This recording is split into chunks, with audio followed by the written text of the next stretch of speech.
¿Qué tal amigos? Bienvenidos una vez más a Café Coloquio. Con ustedes, Mauricio Aguirre y Raúl Cortés.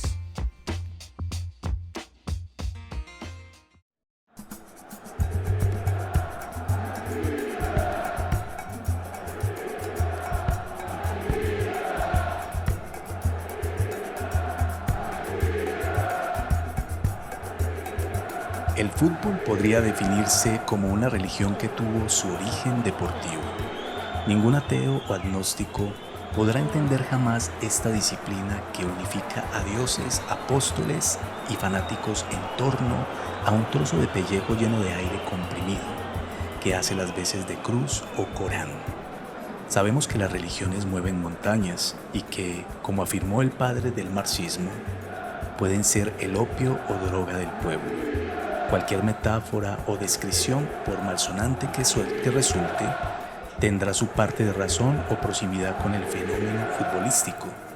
La fe hacia el fútbol ha generado durante siglos una cierta analogía con lo místico que incluye Biblia, divinidades, santoral y milagros.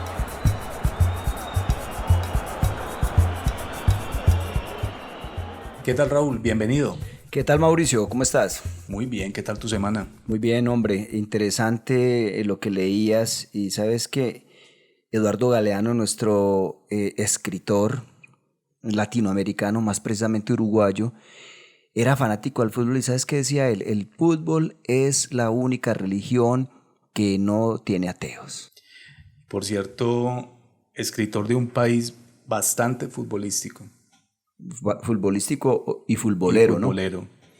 Creo que son 3.400.000 habitantes a 2021, pero a 2021. Es un país que no pasa de 4 millones de habitantes y que ahí todos son futbolistas. Y muy buenos, por cierto. Es excelente equipo el uruguayo. Saludamos a nuestros suscriptores y oyentes en Uruguay. Claro que sí, un saludo muy especial entonces para los que nos escuchan allí en Uruguay y para el resto de las personas que nos escuchan en el mundo. Y hay que darle un saludo también a la persona que nos sugirió el tema. Yadi Andrea Arango, le damos un saludo y ella nos sugirió este tema y me mandó un material. Yo creo que vamos a tenerla acá en algún capítulo. Ella es trabajadora social y bueno, también maneja algunos temas que podría estar por acá compartiendo con otro en este espacio. Bueno, entonces un saludo muy especial para Yadi y qué tan bueno que podamos contar con estos oyentes que nos sugieren temas muy interesantes. Sí, y los invitamos a todos a que nos escriban a nuestro correo electrónico que es kfecoloquio@gmail.com. No olviden suscribirse, no olviden compartirnos y recuerden por favor darle a me gusta, eso nos ayuda mucho. Sabes que tenemos muchas visualizaciones, pero pocos likes, pocos me gusta y eso nos ayuda mucho. He tenido la posibilidad de hablar con algunos de nuestros oyentes y me dicen, escuché tu capítulo, muy bueno, me pareció muy chévere. Ay, se me olvidó darle me gusta. Bueno, mucho cuidado pues con esos amigos, que eso nos ayuda bastante. Raúl, vamos a hablar entonces el día de hoy de los orígenes del fútbol y todo ese hálito de misterio que encierra esta disciplina. Mauro, este deporte ha sido llamado el deporte rey. Por excelencia. Exacto, y el deporte de masas. Pero desconocemos, o muchos desconocen sus orígenes. Y resulta, Mauro, que el fútbol tiene unos orígenes en el ocultismo, en la masonería. Entonces vamos a hacer un viaje en lo que fue la manera como se configuró el fútbol moderno como lo conocemos hoy. Y sabes, Raúl, que todo, absolutamente todo lo que tiene que ver con las reglas del fútbol tienen su cuento. Su significado. Desde el metraje de la cancha. Todo, las medidas. Los círculos, pero absolutamente todo. Pero no te adelantes. Estoy destrozando el guión. No te adelantes, pues, Mauro. Entonces, hombre, yo te voy a invitar a algo. ¿Qué tal si para entrar en materia nos tomemos un café? Claro que sí, de una. Bueno, Mauro, con el café en mano, como acostumbramos. Quedó muy bueno. Vamos a arrancar con el tema, y es que el fútbol moderno, como lo conocemos, data del 26 de octubre de 1863. Se conformó en Londres la English Football Association, la Asociación de Fútbol Inglesa. se establecieron por escrito las reglas del fútbol. Entonces la reunión, ¿cómo te parece que la reunión se llevó a cabo en la Frankmasons Tavern, la taberna francmasona? Por cierto, aún existe, ¿no?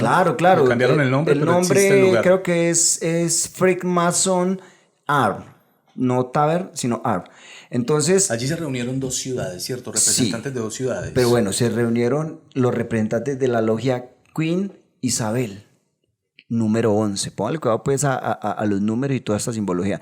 Se reunió la logia Queen Isabel, o sea, Reina Isabel, número 11, de Londres.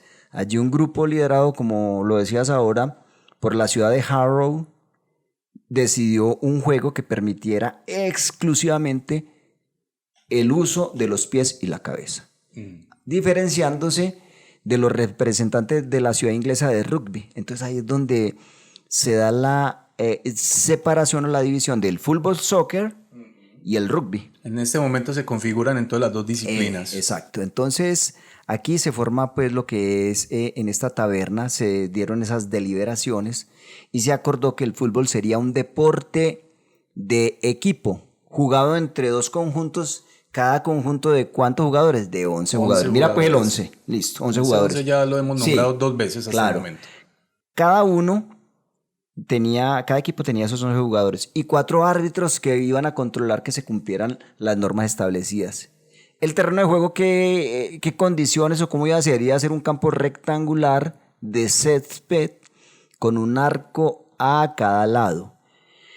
Se dice que el fútbol recogió de la masonería el espíritu de igualdad, fraternidad, sin distingos de nacionalidad, raza, ideología, religión ni género.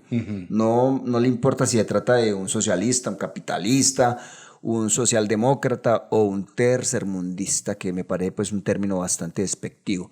Tampoco tienen en cuenta si el jugador viene de las clases menos favorecidas o si nació en una familia adinerada.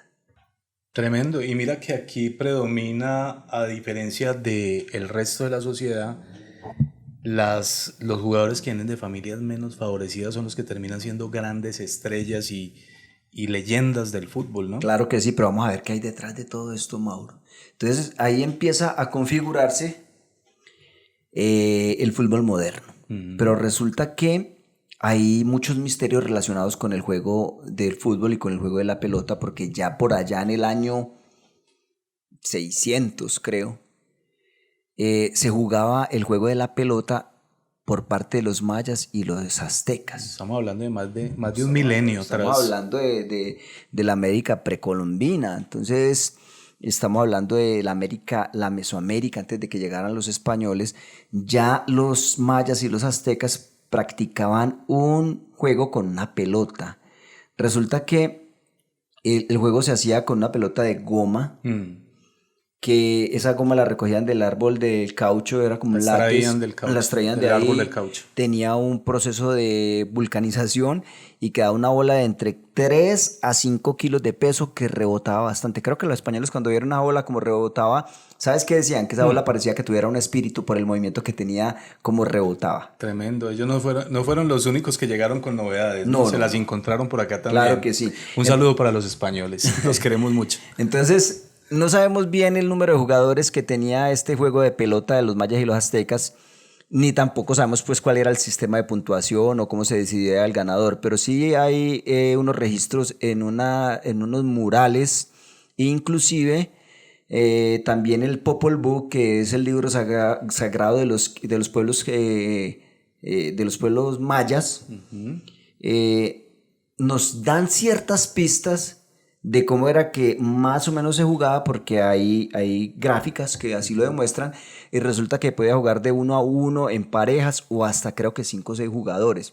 La idea era que en esas representaciones que te digo, Mauro y oyentes, los jugadores aparecen en diversas actitudes mostrando las diferentes jugadas en este concurso. Se podía utilizar las piernas y la cadera únicamente. Se tiraba el balón y ya una vez que caía en ese terreno de juego, se jugaba solamente con la cadera y con los muslos. Se le daba un golpe, se hacía rebotar y la idea era que se introducía esa pelota por un círculo. Un círculo, un agujero. Sí. Exacto. Entonces, este deporte de la pelota está asociado con los sacrificios humanos. Pero también tiene una cosmovisión muy bella al respecto, Raúl, aunque aquí hay mucha controversia, ¿cierto?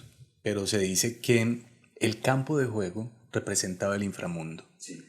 Y la pelota como tal de goma, esta que tenían que pasar por ese agujero, por ese hoyo, representaba el sol que danzaba en el inframundo y salía por esa puerta al pasar por ese hoyo. Es una de las tantas interpretaciones y hay una controversia que me parece a mí muy interesante porque en el fútbol actual lo que pretende o el mayor logro de un jugador mientras está en un partido es poder meter un gol, ¿cierto? Yo creo que según la interpretación hay dos, tal vez una de ellas nos diría que no es que fuera muy apetecido poder meter un gol en este deporte que se manejaba en los mayas, ¿no? Que se jugaba hace 1600 años atrás. Los mayas y los aztecas lo jugaban. Entonces, porque imagínate que una de dos, el que introducía la pelota, el que metía el gol, podía ser sacrificado. Bueno, de todas maneras... Hay una controversia. Sí, se dice que este deporte lo practicaban semidesnudos. Solamente cubrían lo que eran los antebrazos y creo que parte de la pierna como protección. Resulta que estaba relacionado con sacrificios humanos. Uh-huh.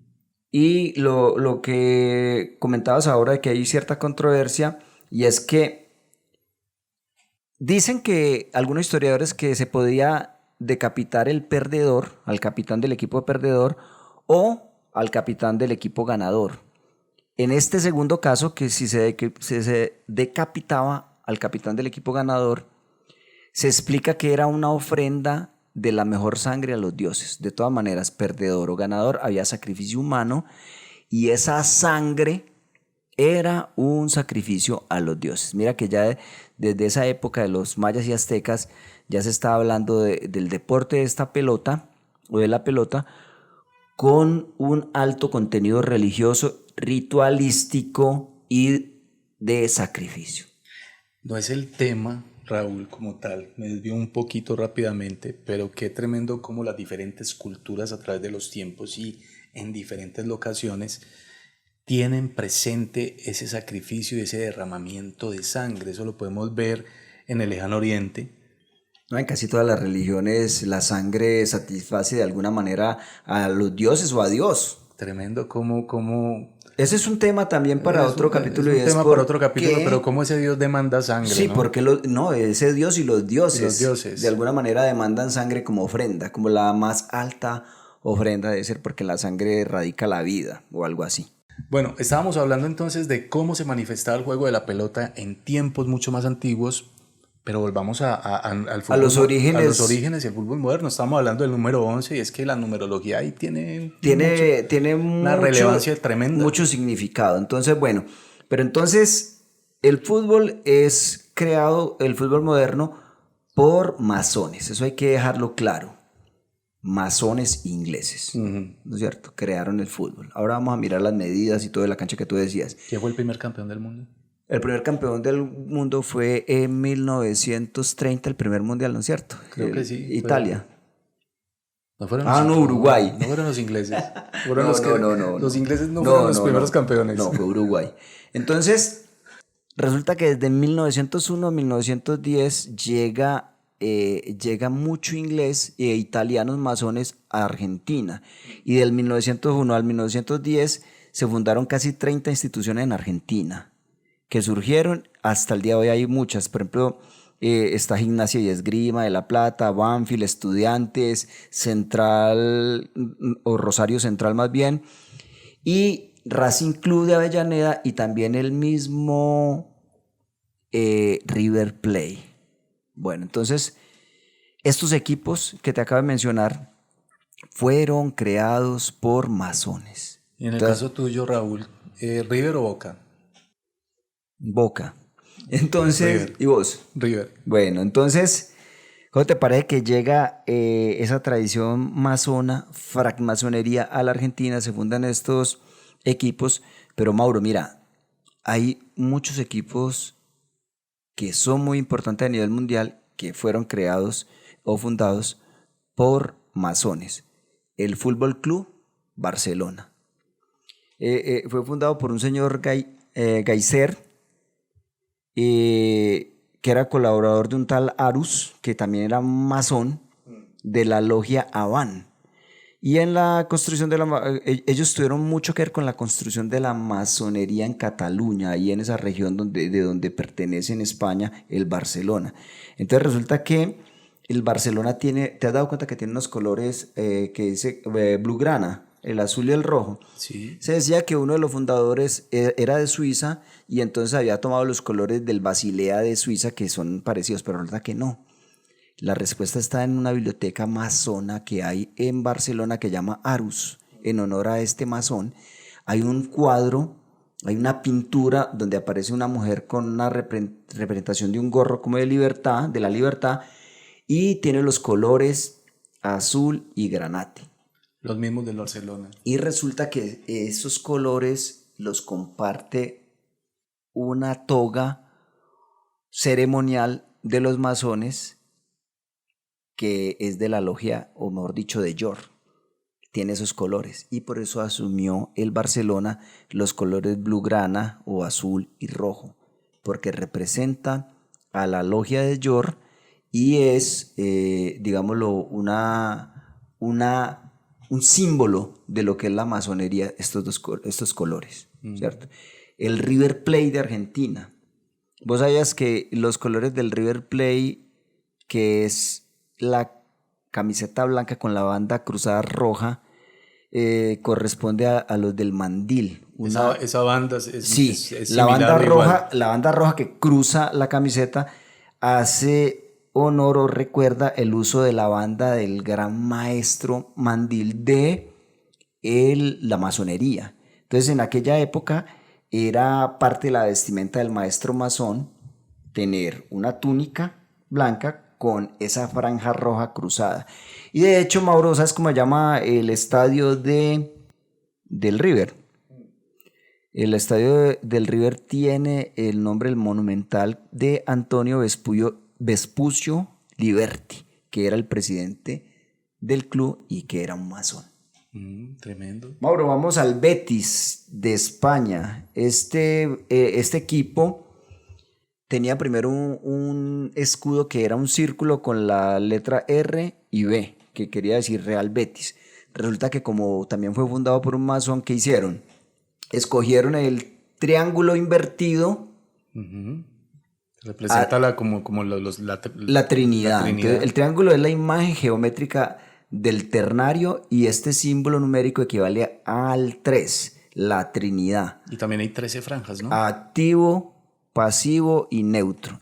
Y representa la triple naturaleza del universo, constituido tradicionalmente por triadas: hombre, cielo, tierra, padre, madre, hijo, Padre, Hijo, Espíritu Santo, todo esto que es la triada, ¿cierto? Y como lo dices, tiene 13 franjas blancas y verdes, y el 13 es un número muy determinante en la masonería. Entonces, ya hablamos del 11 y ahora el 13. 13 y el 3 también por allí involucrado. Bueno, ¿no? Mauro, en Argentina está el Vélez Sarsfield.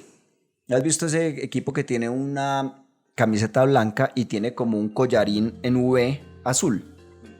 Resulta que eso es un símbolo también de la túnica masónica.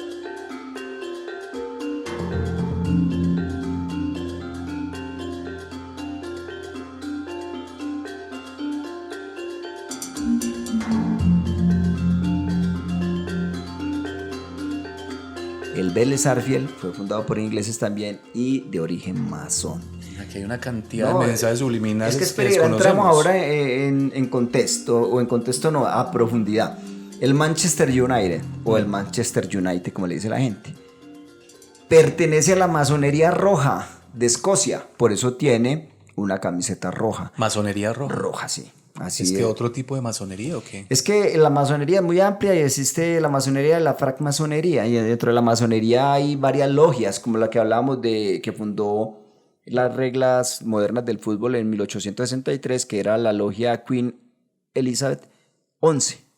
Esta es otra logia que es de la masonería roja escocista. El Manchester United, pero ahora sigue también el Manchester City, que es sostenido por una logia simbólica azul. El uniforme del Manchester City, ¿cómo es? Azul, ¿no es cierto? Entonces, mira, si pasamos a Italia, la Juventus, perdón, la vecchia señora, o sea, la vieja señora. Milán, el Inter de Milán y el Napoli tienen origen masón. No se salva ninguno, poquitos son los que se salvan. No, pues que vea, lleguemos, Paraguay también tiene sus equipos origen masón, en Uruguay, en Argentina, pero acá en Colombia, Mauro, no me vas a creer, el Deportivo Pereira fue fundado por una logia masona que se llamaba Logia Libre de Caldas. ¿Cómo te parece? Tremendo. Este equipo es campeón el año pasado, por cierto. Exacto, es un equipo pequeño de acá del rentado colombiano y quedó el año pasado campeón del torneo colombiano de fútbol de primera división. Resulta que este equipo modesto, el Deportivo Pereira, fue fundado también por masones. Te voy a decir algo. ¿Hay algún otro? Era un policía, pues con un cargo alto, de apellido Gaviria, adivina de familiar de quién, de un expresidente de Colombia. ¿Cómo te parece que aquí también hay presidentes colombianos que han sido masones? Sí. Belisario Betancur, Turbay Ayala. Bueno, y si nos remontamos a los orígenes del grito de independencia, se dice que nuestro libertador, Simón Bolívar, era masón. Sí, claro. Entonces, mira, el fútbol y la masonería, el fútbol y el ocultismo. Mauro, llegamos al punto donde vos estabas hablando ahora o que vos te estabas adelantando, y es que vamos a mirar cómo la alta magia se ha metido en el fútbol. Entonces, primero que todo, se juega en un rectángulo verde, siendo el verde el color que simboliza la eternidad. Vaya pues mirando. El doble cuadrado es un signo iniciático donde se inscribe la sección áurea o divina, tan usada por los pintores como Leonardo da Vinci. ¿Has visto la coronita esa que hablábamos en capítulo pasado también? Sí. Las cartas del tarot de Marsella son ¿qué? Son rectángulos, la cancha es rectangular. Los lenguajes como el hebreo, el sánscrito tienen ¿qué?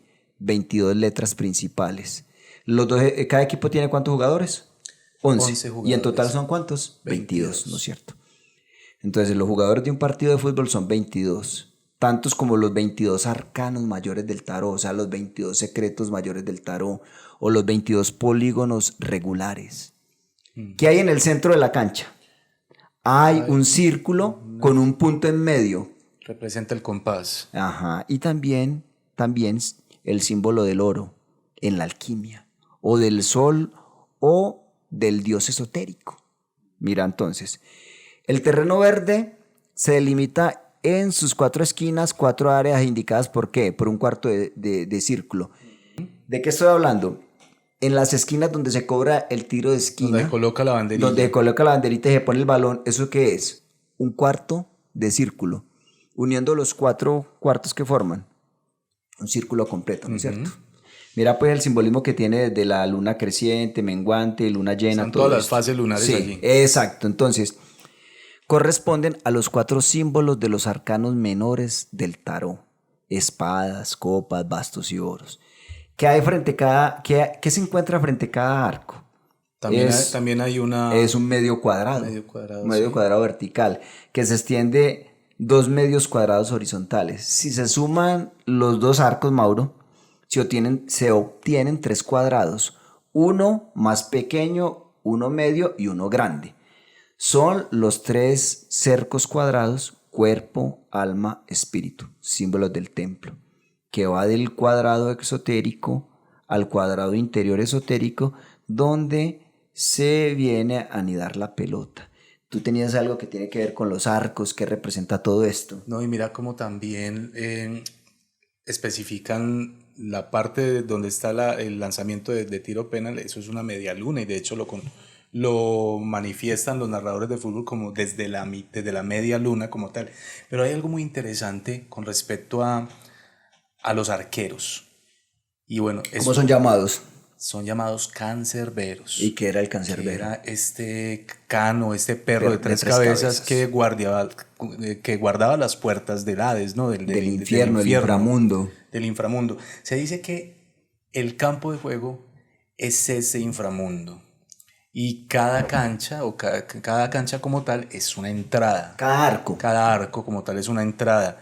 Y el guardameta, que es conocido también como cancerbero, representa a ese guardián que está cuidando esas puertas. Mira cómo se van involucrando todas estas cosmovisiones también. No, y lo más tremendo, Mauro, es que la gente, hombre, se apasiona por el fútbol, a nosotros también nos gusta. No me considero pues fanático, porque creo que dentro del proceso de crecimiento de uno como persona va trascendiendo ese tipo de cosas. Me gusta ver partidos de la selección, hay partidos muy interesantes, pero mira todo el trasfondo que tiene el fútbol y vamos a llegar a algo que a mí me parece como más de fondo y más delicado. Primero fundado pues por masones, con una simbología, las medidas de la cancha, los 11 metros. ¿Cuánto hay del punto penal al arco? ¿Cuánto hay? Que se dice que es la ejecución desde Los 12 metros, desde los 11 pasos. desde los 11 pasos. Exacto, entonces las medidas de la cancha, todo, el color, sea natural, césped natural o sintético, es verde, toda esa simbología, ¿no es cierto? Entonces, Y mira lo que se dice acerca de los estadios, se son dirigen a los estadios templos, como los templos. como templos.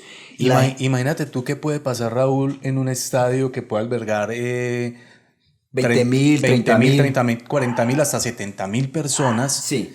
La energía que se puede producir de toda esta cantidad de personas concentradas viendo un juego como tal, ¿no? Bueno, es que bueno, vamos por partes. Vamos por y partes. así es, así es.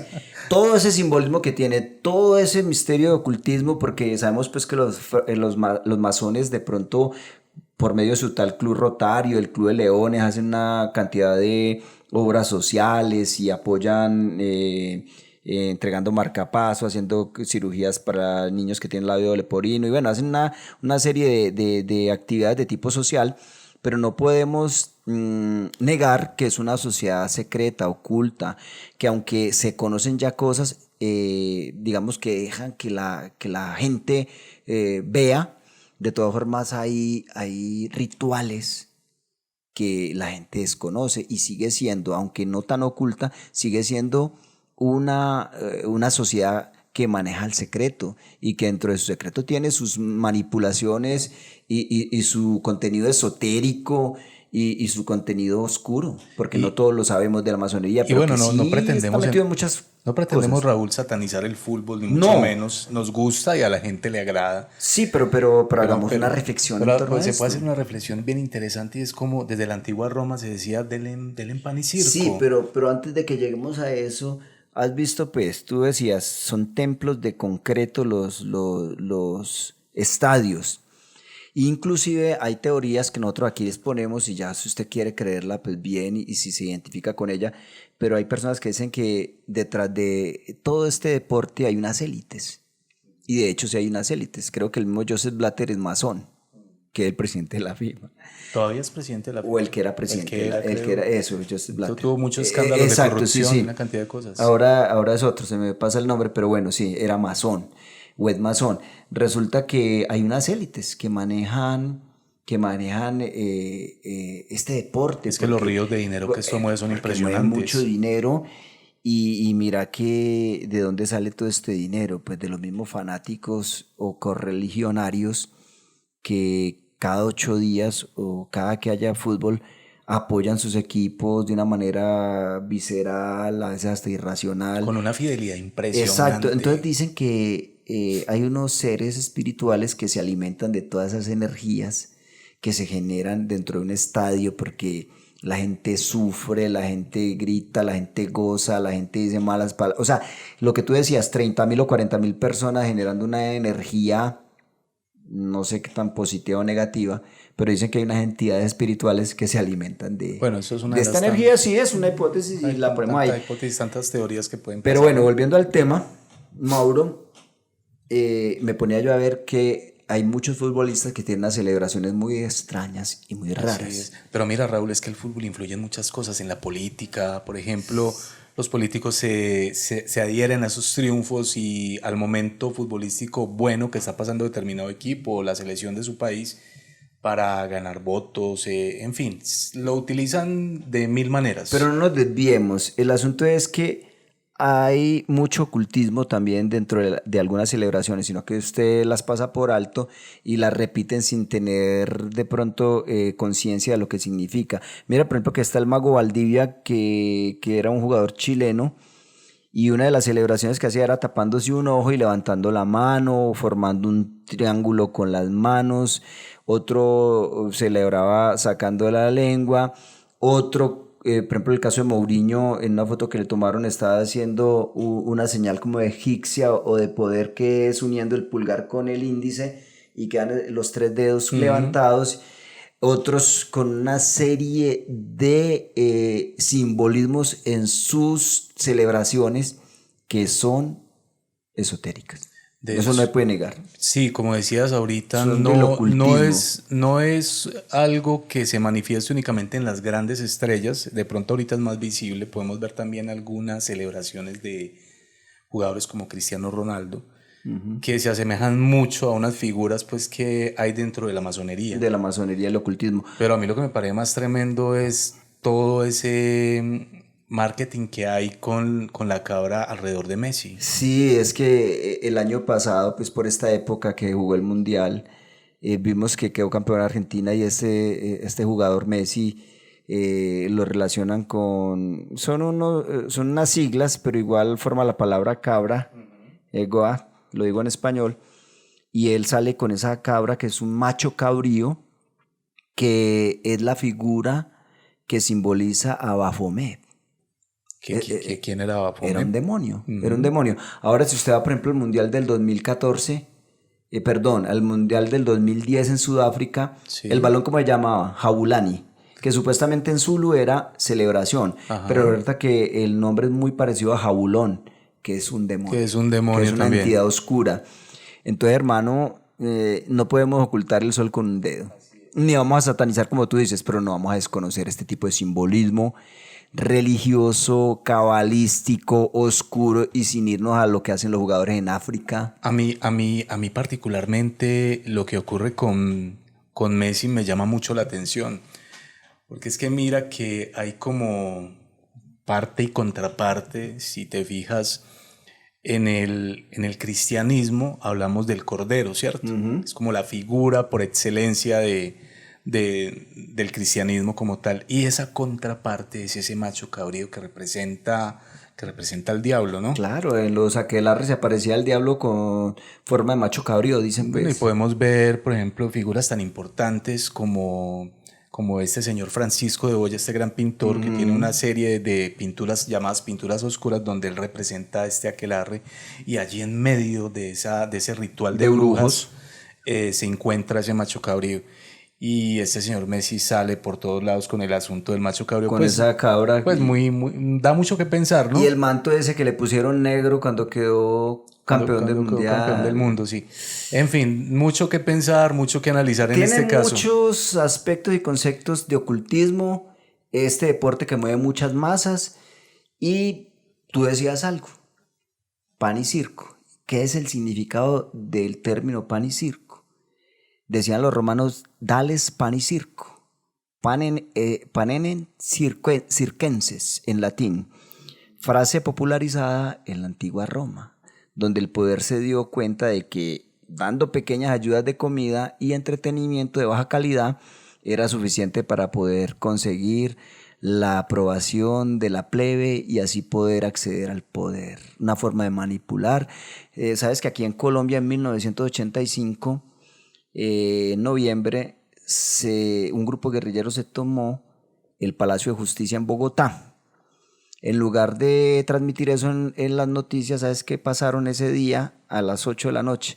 Un partido de fútbol entre el Unión Magdalena y el Millonarios, para desviar la atención de lo que estaba ocurriendo en ese momento. Un episodio muy trascendental y trágico en la historia de Colombia.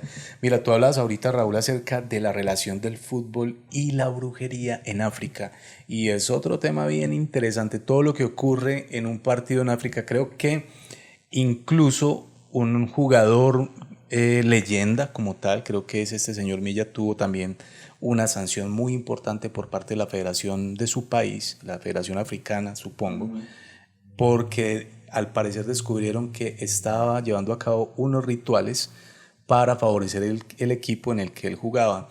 Al igual que también por ahí hay un portero que lo hacía, y hay unos testimonios bien interesantes. Por ahí hay un jugador, creo que uruguayo también, que participó en un equipo en la Liga Africana, y él decía cómo, era un arquero, él decía cómo tenía que someterse a rituales con brujas o brujos antes del partido. Y eso era una de las condiciones para poder ser contratado. Y dice este señor que utilizan huesos humanos, y que uno de esos huesos, junto con al parecer algunas hierbas o plantas de la región, se los sujetaban en sus piernas, en una de sus piernas, como amuleto, y que no entraba ningún balón por buena puntería que tuviera el delantero o quien disparara al arco.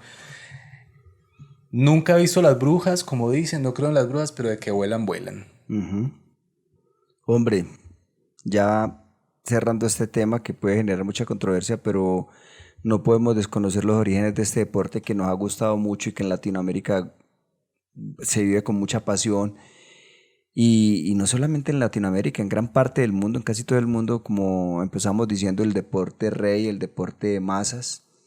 Es tremendo ya manera de conclusión ver que el fútbol es como una religión. De hecho, en Argentina hay una religión maradoniana. Así es. De hecho, se hablaba de cuando Maradona metió el gol a los ingleses con la mano. La mano de Dios. La mano de Dios. Y todo lo que tiene que ver esto. Entonces, mira, el fútbol es una religión, pero que también se ve como la alta magia, las energías, las élites y todo lo que hay detrás. ¿Será que nosotros en esta existencia estamos formando parte también de un juego?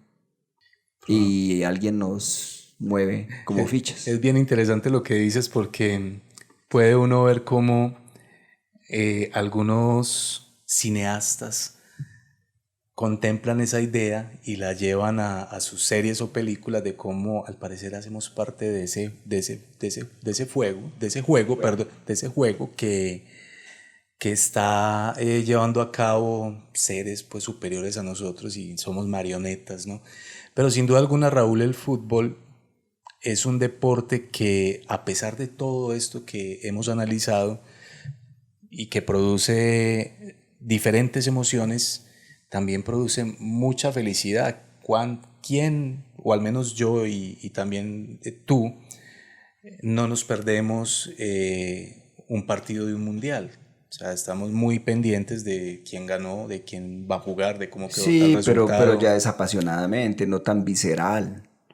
No sé si te diste cuenta que en esta final de la Copa Libertadores que jugó en Brasil entre el Fluminense y el Boca, un hincha del Boca como de 23 años se suicidó porque Boca perdió la final. Entonces estamos hablando, mira todas las emociones que mueve, como tan visceral, y la idea es estar despiertos, porque ya terminando este capítulo, como conclusiones, yo diría que, como decían los romanos, dales pan y circo, y entretienen a la gente. Y todavía es un sistema para que no piense. Es un sistema que se sigue usando, ¿no? A través del fútbol y a través de tantas cosas. Entonces la pregunta es, Mauro, ¿somos parte de ese juego o tenemos y tomamos conciencia y ya no hacemos parte de ese juego? Estamos aquí, estamos tomando conciencia, y probablemente somos los troncos o los malos del equipo en este momento, pues debido a que hemos ido despertando, ¿no? Imagínate gente que se cambia el nombre, como me he dado cuenta yo con los equipos de acá de la región. Llegué a conocer a alguien que se llama Deportivo Independiente Medellín, es que cambió mucho, su nombre. Por eso es un fanatismo que trasciende lo deportivo para hacer, como lo decíamos ahora, es una religión que nació como un deporte. Tremendo todo lo que ocurre a través del fútbol. ¿Quién iba a pensarlo, no? Pero bueno, aquí estamos para atacar estos temas y que la gente pueda formarse una opinión. Nosotros compartimos los hechos y los ponemos. ¿Sabes qué, Raúl? Que muy interesante. De verdad que me enseñaste una cantidad de cosas que desconocía el día de hoy referente a lo del fútbol. Llegamos ya al final de este episodio. Lamentablemente se nos acaba el tiempo. Pero queremos recordarles que nuestro correo electrónico es kfecoloquio@gmail.com, y estamos muy atentos a sus sugerencias de temas que quieran que nosotros investiguemos y los tratemos aquí en nuestro programa. Raúl, Creo que nos escuchamos en un próximo episodio. Listo, Mauricio y oyentes, hasta pronto. Hasta pronto.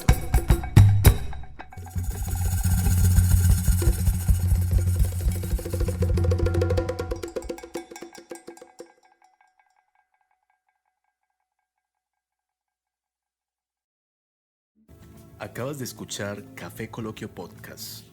No olvides suscribirte en nuestras redes sociales. Nos puedes encontrar en Facebook como KFE Coloquio Podcast y en Instagram igualmente como KFE Coloquio Podcast. No olvides buscarnos también en YouTube y recuerda que estamos en las principales plataformas de streaming. Hasta un próximo episodio.